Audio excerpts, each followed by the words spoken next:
again. We have now reached the third and final part of this introductory lecture.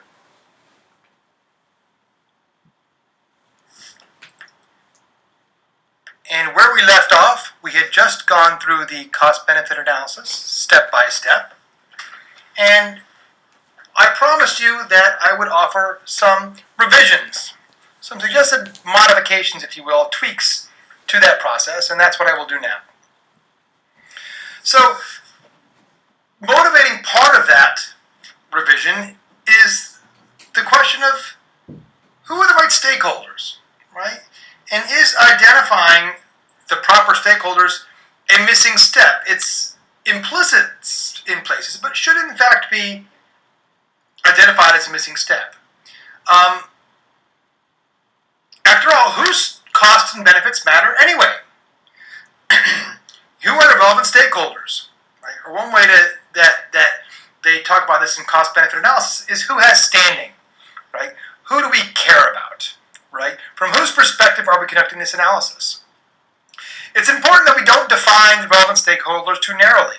The Army in particular directs that you to consider costs and benefits of the entire, quote, Army enterprise, unquote, not just a single command or organization, right? So something that you do may benefit your command or organization, but in effect create effects that raise costs for others.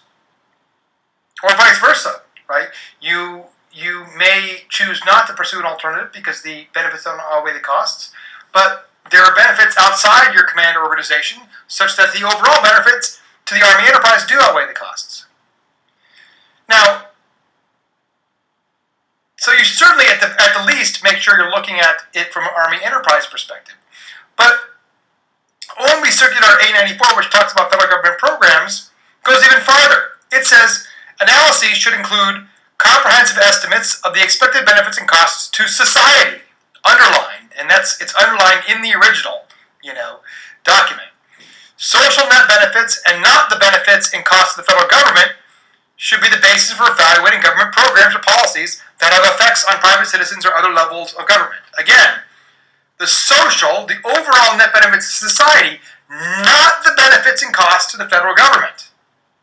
Right? So even if it's the cost-benefit analysis says it doesn't make sense for the federal government, the costs exceed the benefits of the federal government, if the social net benefits are positive, then you would do it overall, if it benefits society. Again, this is probably a broader perspective than you will be asked to take in a lot of your cost-benefit analysis. But certainly understand that that's the role of government, is to maximize overall welfare for the society, right? Not the net benefits for the particular organization, the particular branch, the particular part of the government.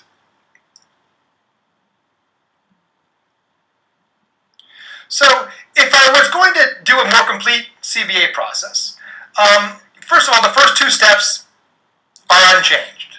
Right? You define the scope of the problem or opportunity, you formulate the assumptions and identify constraints. But I might put in here a step between the original 2 and 3, which is to identify the relevant stakeholders. Right?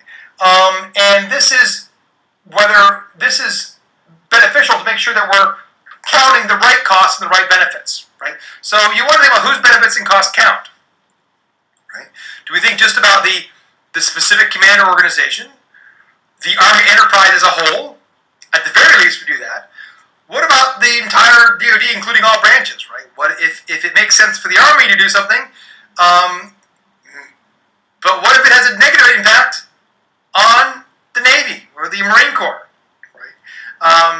In particular, for example, when it comes to budgeting time, there are certainly things that happen, I've noticed, where everybody is scrambling for the defense dollar, and it's not clear that it's in the overall best interest, right?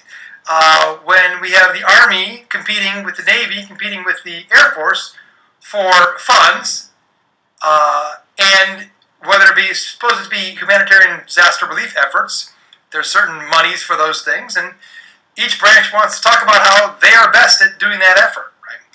Again, this is something that you may not have to address, but understand that even if we look at an Army enterprise perspective, it's not necessarily the case that what's best for the Army enterprise is going to be best for the overall DoD, or looking for all branches of the military. What about looking at the entire federal government, right? Or the entire nation, right? The social benefits. But even then, what about the entire world, right? We think about those humanitarian disaster relief efforts, right? If we talk about the benefit to those who are in need, to what degree do their benefits count, right? Do we count the benefits to them?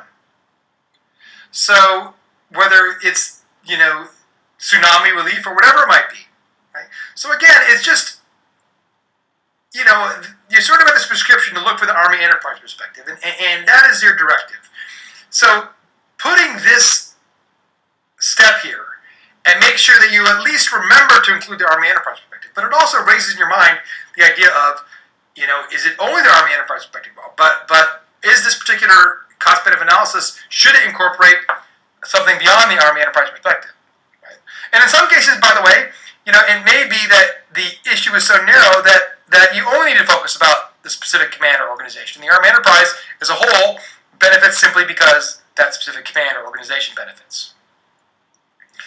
Step 4, define the alternatives. Unchanged. It was formerly step 3, but I retain that same step. I would then, step 5, define the criteria by which the alternative will be selected. That's not a new criteria, although I've rephrased it. Remember, it was define alternative selection criteria, and I thought that was confusing. But define criteria by which alternative will be selected. That was there before. But remember, it was after you did your cost and benefit analysis. You analyzed costs, you analyzed benefits, and then you defined the criteria by which the alternative will be selected. Well, that's a little bit suspicious sometimes, right? The idea is, ideally, you should choose how you're going to pick a winner before you play the game, right? You can't say, okay, we're going to play a game of soccer, but I'm not going to tell you how you win. And then, in the end, you say, okay, well, actually the winner is the team that got the least amount of goals, right?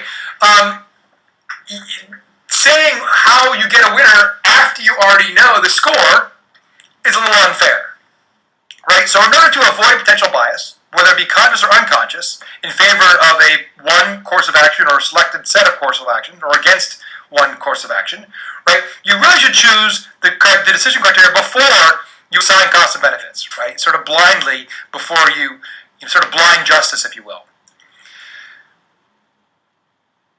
Now,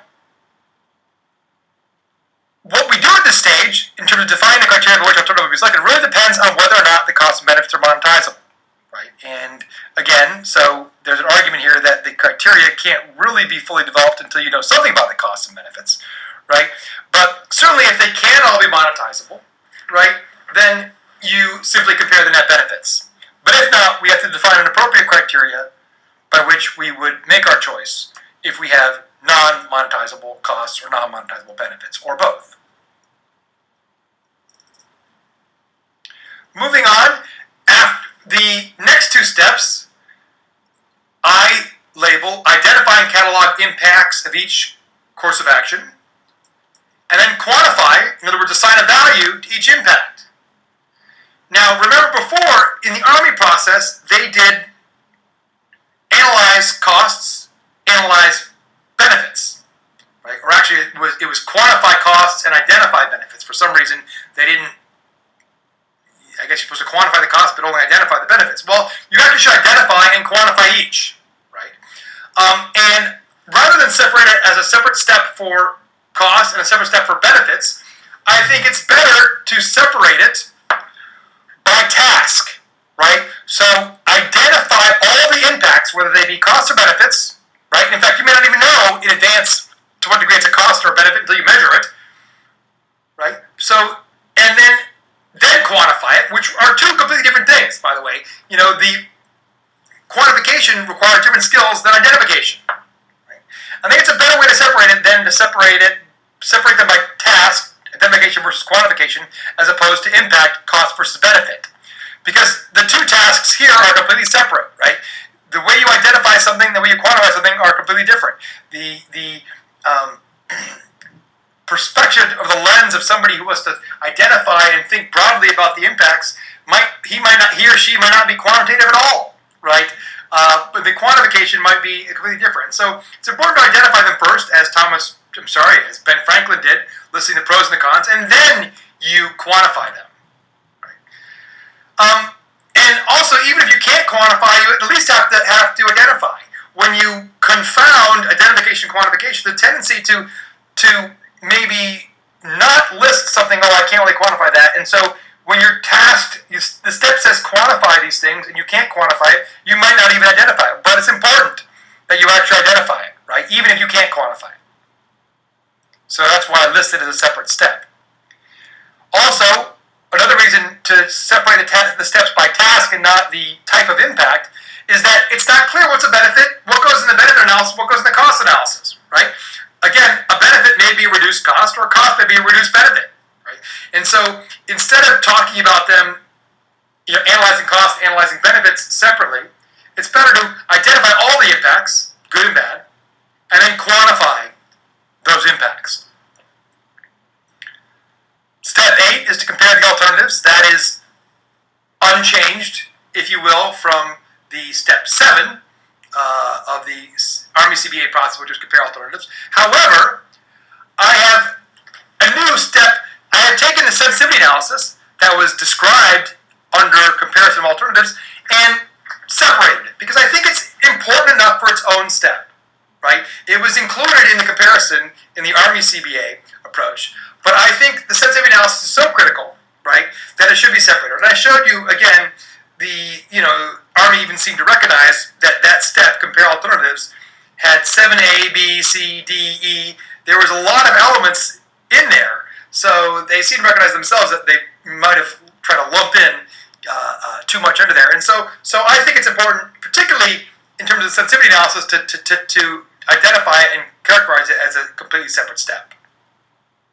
And of course, finally, report the results and recommendations, which is unchanged, from the other process. So again, I ended up with 10 steps instead of 8. I've added a step, which was identifying the appropriate stakeholders. I added a step, which is conducting sensitivity analysis, although it's not really new. I took it out of the step of comparing alternatives. And then I changed the middle steps. Instead of separating the steps by whether it's do competitive cost analysis and benefit analysis, separate it by the task. Identify the impacts, quantify the impacts. Okay, having revised our cost-benefit analysis process a bit, let me talk about the next thing, which is the challenges and pitfalls of cost-benefit analysis. What are the dangers here? What are the problems with cost-benefit analysis? What are the challenges we face? Now, first let me talk about a little bit about the accuracy of a cost-benefit analysis. Obviously, the value of any cost-benefit analysis depends on its accuracy, right? If you have an inaccurate CBA, you're going to have poor decisions. But the accuracy of the CBA, in turn, depends on how well the analyst performs each of the steps, right? So at every step, if you screw up a step, you could screw up the CBA. So, for example, if you have inaccurate assumptions, you're going to get an inaccurate cost-benefit analysis. If you do incorrect analysis, you're going to have an inaccurate CBA, right? At any step, if you do it wrong, you could have an inaccurate CBA, right? But every single step of the process is subject to potential error.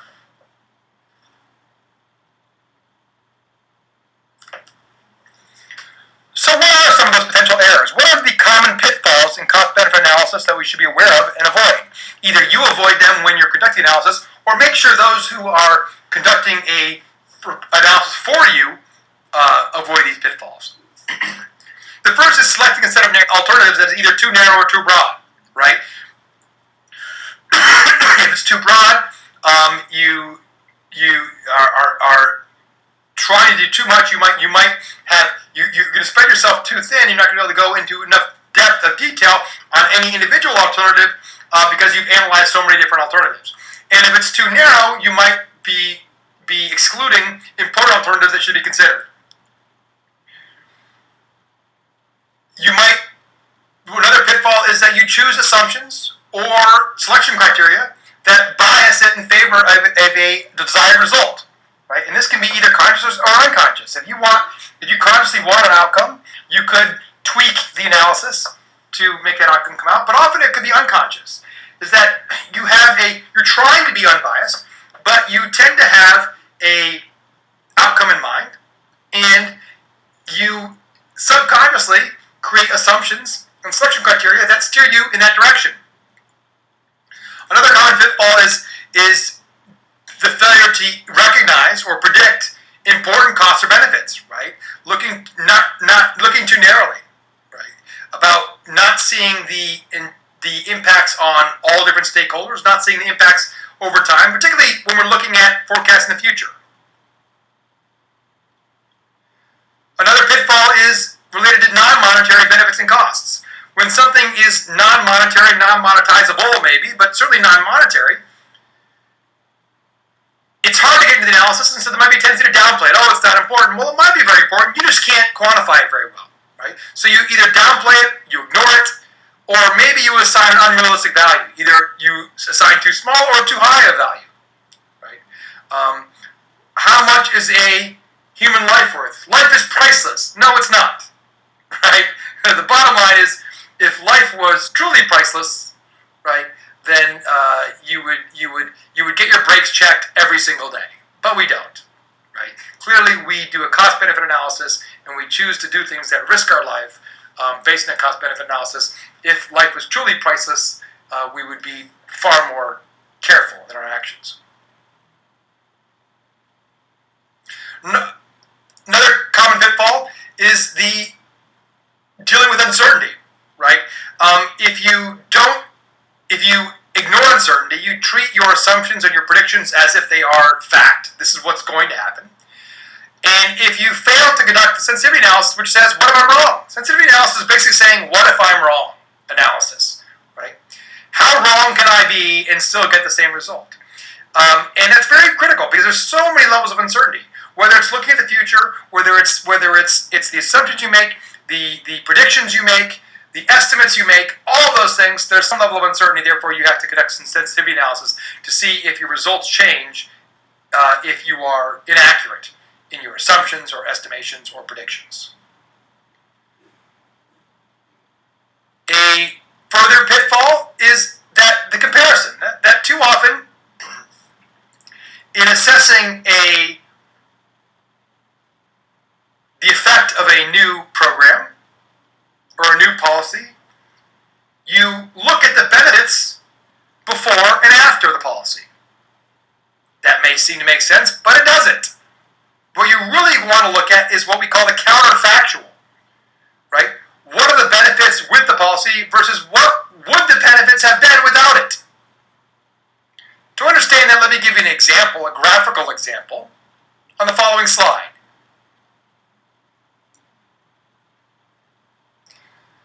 So suppose we have this situation where whatever it is, the net, if we don't do anything, right, the net benefits will progress and will increase slightly over time, right?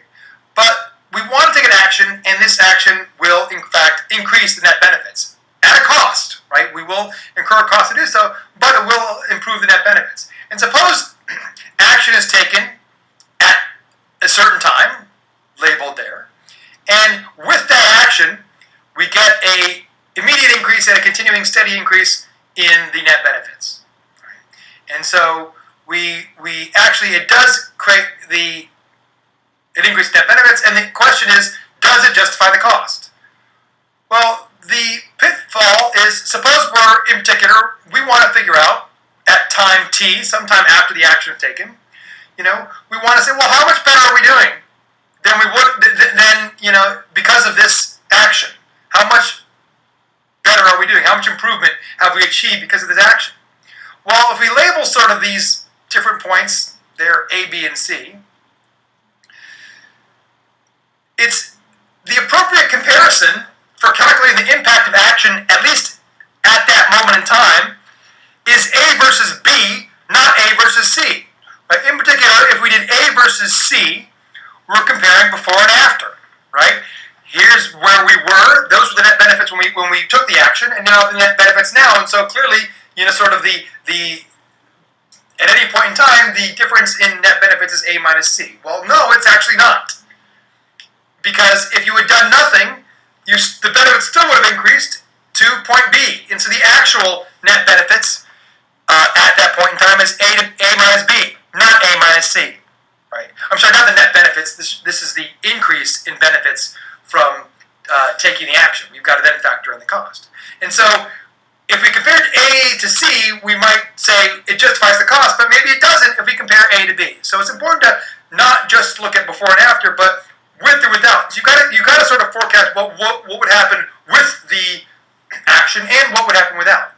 Now, of course, A minus B is sort of the difference in benefits at that point in time. If we talk about all the difference in benefits over time, it would be that shaded area there, right? All the sort of benefits that are achieved at over every period in time, right? And compare that to the cost. Looking further at pitfalls, or if you will, games cost-benefit analysts play, and this is actually it's posted on Sakai. I asked you to read. There's a reading from Rosen and Geyer. It's actually I've posted the entire chapter on cost-benefit analysis by Rosen and Geyer as a reference on the concepts and techniques of cost-benefit analysis, but I've actually then taken the single page that covers the game cost-benefit analyst play, and even though I'm duplicating myself, posted it separately to encourage you to read just that one page. And it talks about these games, 3 different games in particular, the chain reaction game, the labor game, the double counting game, that analysts can play. The chain reaction game is basically saying, trying to increase the benefits of an action, right? And saying, well, these are the direct benefits, but hey, not only will it benefit these direct benefits, it will also then resonate, filter out to other markets, and there will be additional benefits. So you got to count those benefits as well. One example, and we might talk about this. I might even assign it later on. If you look at the article that's posted on Sakai under examples of CBA about MoMA, the Museum of Modern Art, and their sort of economic impact study, and they're counting these benefits that maybe you shouldn't count. And there are, they probably play a little bit of each of these games here. But there's sort of 2 ways this chain reaction game works. One is that they may count gains that are simply transfers, right? The idea is to say, hey, look, this results in higher income for this group. But if it is higher income at, say higher prices that business can charge, and therefore have higher profits, well, somebody's paying that price, right? So that's actually a transfer from consumers to the producers, right? The higher prices benefit the producers but hurt the consumers, and so it's a transfer. There's actually no increase in total net benefits. Another thing is to focus on the ripple effects or the secondary benefits, but not the secondary costs, right?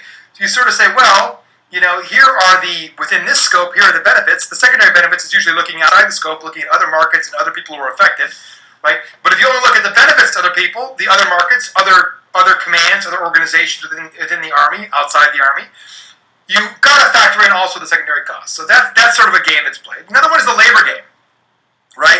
It's the whole broken windows theory, which is faulty in many ways. But the idea that, hey, look, when you break a window, it's good for the economy, because you break a window, somebody's got to come and fix it, so they get paid labor to fix the window, so it actually improves the economy. Well, no, it doesn't, right? Because what would that person have been doing otherwise? You got to think in terms of opportunity cost.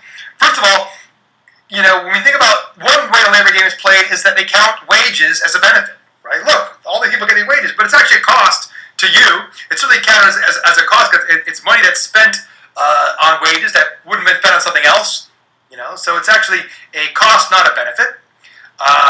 Or they count, for example, we're going to this project is going to employ 500 people. Therefore, we're going to increase employment by 500 people. No. You have 500 new jobs, but are all 500 of those people, were they all unemployed? Sitting unemployed when you hired them? If they took your job and were at another job, then you haven't actually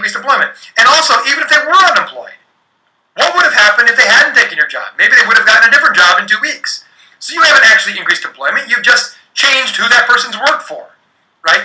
And so it's another game that is played. You got to, again, going back to the with or without, not the before and after, you've got to count what would have happened if you hadn't taken that action. And lastly, the double counting game, right? The idea of counting, as benefits two mutually exclusive perspectives, right? For example, right, you might say, well, we're going to invest in this particular asset. Maybe as the federal government will farm subsidies to improve irrigation on farmland, and that will allow farmers to generate this additional income stream because of the improved crop yields, and counting that income stream as a benefit, but also then counting, and it also increases the property value, so I'm counting that as a benefit. Well, you can't do both, right? You can't talk about how in a new bathroom, and I'm going to count the benefits as my enjoyment of that bathroom and the additional resale value I get from that new bathroom. You can't count it twice, right? When deciding whether or not to build a new bathroom, because ultimately, the fact that it increases the enjoyment of the house is the reason why the market value has gone up. You're either going to consume the asset, live in the house, or you're going to sell the asset, right? You can't do both, and you can't count them both. This sort of reminds me of, think about in the cost side it occurs too, but I think in terms of, if you watch Judge Judy and somebody comes in and says, you know what, I gave them my camera to repair and they lost my camera, so I want them to pay for the camera that they lost, and I also want them to buy me a new camera. Well, you can't have it both ways. Do you want them to pay for the camera that they lost, or do you want them to get you a new camera, right? You can't do both, right? But so often people, of course, come into, Judge Judy or the People's Court. Not that I watch those shows, of course, but I've been told, and ask for both, right? And that's, again, a double counting game. Another general concern or criticism sometimes of cost-benefit analysis deals with equity or distributional concerns, right? Because again, cost-benefit analysis tends to focus on the alternative with the highest net benefits. So you add up all the benefits among all the relevant stakeholders, all the costs among all the relevant stakeholders, and figure out which alternative has the greatest net benefits. But the problem is, there are always winners and losers. Some people will incur costs or their benefits will go down. Some people will gain, their costs will go down and their benefits will go up. And simply, is it fair to simply, add those things up? For example, what if we were able to increase overall net benefits? Certainly, for example, there's an argument, for example, about wealth distribution, right? The idea that, look, the economy has grown, but most of the growth in the economy, particularly since 2008, and many times if you measure even broader, there's been a concentration of growth of income in the top 1%, even the top 0.1%, right? So has average income gone up in the U.S.? Yes. Has it? But that's misleading in the sense that much of that has gone to a particular segment. And moreover, it could be that 90% of the population actually has lower income, but the other 10% is higher income, and the total net income goes up, and therefore the question is that a good thing? Well, the answer is, it is a good thing if the winners can compensate the losers, right? It's fine if the top 1% starts making a lot more money, even if it's at my expense, as long as they then are asked to share that with me, right? And that's the idea of cost-benefit analysis. The idea is that, look, we should maximize the net benefits because even though there are winners and losers, the gains the winners get outweigh the losses the losers experience. So the fact that for example, if I gain $1,000 in utility or benefit because of something, and you lose $500, right? I could give you $700, and you're better off, and I'm better off, right? Because I got $1,000 benefit, I still have $300 better off than I was before. You lost $500, but I gave you $700, so now you're $200 better off than you were before.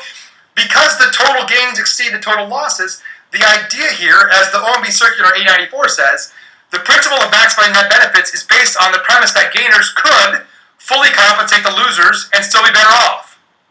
Right? So the idea is that because the gains exceed the losses, we could have sort of a transfer from the winners and losers and make everyone better off and avoid all these equity concerns. Right? But in practice, of course, such compensation or redistribution rarely occurs. Right? Every policy has winners and losers, and although theoretically we could make the winners pay off the losers' losses, and the winners would still be winners, that doesn't often happen. Right? So the idea here is that sometimes maximizing efficiency, in other words, maximizing total net benefit, sometimes raises equity or distributional concerns because, for example, what's good for the overall economy is going to be bad for certain segments of that economy. Okay, so if those are the challenges and pitfalls in cost-benefit analysis, what is the role of the cost-benefit analyst? Whether that be you as a direct analyst or you as someone who is going to be involved in cost management and looking at cost-benefit analyses of different ventures.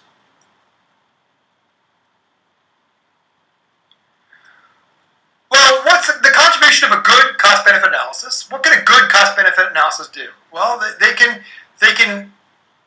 hopefully make and test the appropriate assumptions. Right? They're good at if you're good cost-benefit analysis, you know what assumptions to make, how to make those assumptions. You can test them, in other words, via sensitivity analysis.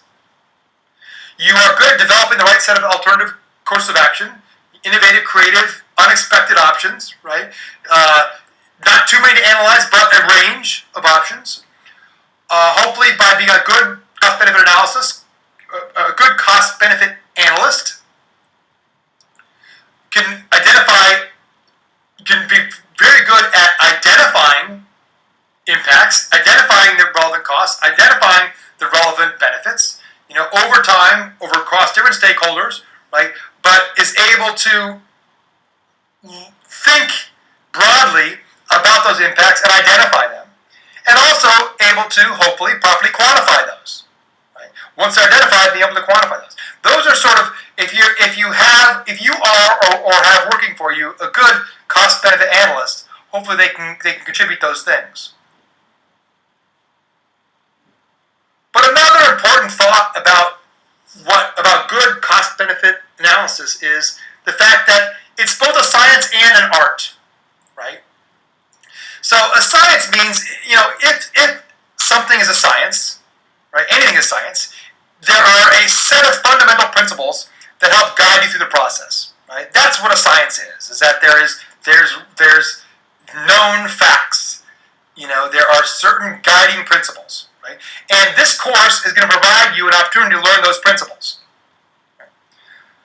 But it also, cost-benefit analysis is also an art, right? In other words, not all elements of good cost-benefit analysis can be codified into a set of principles or procedures. I can't give you a checklist, and if you follow the checklist, you'll be as good as any other cost-benefit analyst. It doesn't work that way, right? There's certain things that remain an art. The ability to formulate the most reasonable and robust assumptions. The ability to uncover innovative and original alternative courses of action. The ability to recognize the full range of potential costs and benefits. The idea, also identifying creative ways to quantify non-monetary impacts. Now, mastering those elements requires practice, right? And so, in addition to teaching the principles, we're also going to, through the exercises, through project, through case study analysis, we're going to give you the practice as well, right? The idea here is that, look, you can't read a textbook.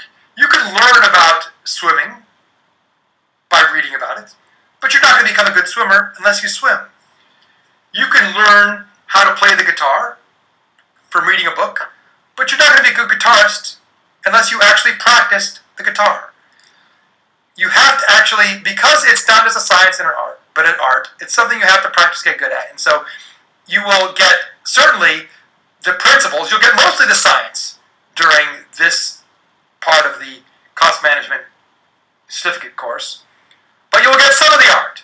But the expectation, of course, is that you will get experienced in, if not conducting, at least reviewing cost-benefit analysis reports, such that you will refine this art and become a better artist as time goes by. So finally, we conclude with a summary. So what is the summary and sort of the key takeaways here? Well, the first is, remember that to recognize that cost-benefit analysis has become embedded in Army decision-making, right? Many of you will be active users, either helping develop CBAs or at least reviewing them for senior decision-makers. And that cost-benefit analysis can help promote better resource-informed decisions, right? And make better use of increasingly constrained resources. Also, recognize that cost-benefit analysis has a well-designed and proven process. Right? The idea is, although some elements still remain an art rather than science, there are principles that you can learn, a process you can follow, and be steered in the right direction. And finally, it's important to emphasize that cost-benefit analysis is a valuable input to manage your own decision-making, but it's not a replacement for it. It doesn't make the decision for you. Right? And I like a quote here's a quote from Michael Drummond, who's a cost-benefit analyst who focuses on the medical field primarily, but award-winning guy. He says, "It is best to think of the cost-benefit approach as a way of organizing thought rather than as a substitute for it." So with that, we have completed our first presentation for our first class of this new course. Later this week, this will be supplemented with another shorter presentation. It won't require 3 different parts, from my colleague Dan Nussbaum, which has a little bit more of the Army context, if you will, for cost-benefit analysis. All right. Thank you very much.